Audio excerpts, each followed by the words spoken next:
mardi 28 mars, Céline a eu l'occasion de proposer, en vain, le nom d'une personnalité pour décrocher l'étoile mystérieuse pourtant totalement découverte dans les 12 coups de midi. Découvrez sa réponse étonnante. Si est-il un nouveau numéro des 12 coups de midi qui s'annonçait pourtant si bien pour Céline?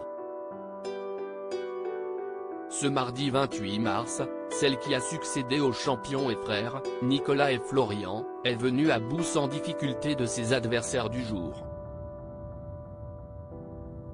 Parmi eux, un ancien candidat de Koh-Lanta, Maxime, qui a suscité de la curiosité chez Jean-Luc Reichmann. Habitué aux stratégies dans l'émission présentée par Denis Brognard, l'ancien aventurier a même provoqué un duel avec la maître de midi, qui s'est avéré être un échec pour ce dernier. En clin d'œil au jeu d'aventure ce mardi soir, la voix du présentateur s'est même fait entendre sur le plateau. Les aventuriers de la tribu réunifiée ont décidé de vous éliminer et leur sentence est irrévocable avant que Jean-Luc Reichmann ne dévoile la bonne réponse dans un éclat de rire. Les 12 coups de midi, un coup de maître réussi pour Céline malgré le soutien de son mari, qui s'est illustré avec brio dans un autre jeu télévisé. Le stress était à son maximum pour Céline.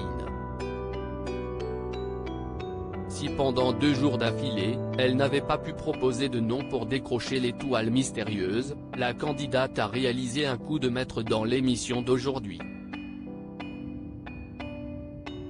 En enchaînant 5 bonnes réponses, elle avait donc la possibilité de remporter la vitrine d'une valeur de 44 252 €, et ainsi faire grossir sa cagnotte qui s'élève à ce jour à 39 400 €. Folle de joie dans un premier temps, le visage de Céline s'est toutefois vite fermé face à cette étoile mystérieuse, pourtant entièrement découverte.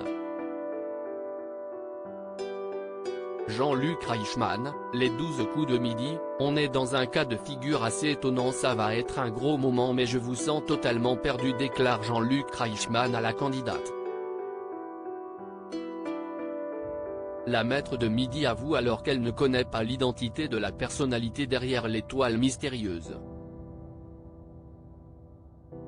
Une situation qui s'est déjà produite avec Florian, un ancien champion mais qui reste rare dans le jeu. On est dans un cas de figure assez étonnant, tout le monde va voir de qui il s'agit et vous allez chercher mais vous n'avez pas trouvé, ajoute celui qui incarne Léo Mattei dans la série éponyme. Après 12 secondes de réflexion, Céline fait une proposition pour le moins surprenante, James Van Der Beek, l'acteur de la série Dawson, alors que la personnalité recherchée est Albert Dupontel. Reste à savoir si la maître de midi reconnaîtra demain l'illustre acteur français de Adieu les cons, Au revoir là-haut et Bernie. À lire aussi Céline, les 12 coups de midi, découvrez l'impressionnante liste de jeux télévisés auxquels elle a déjà participé.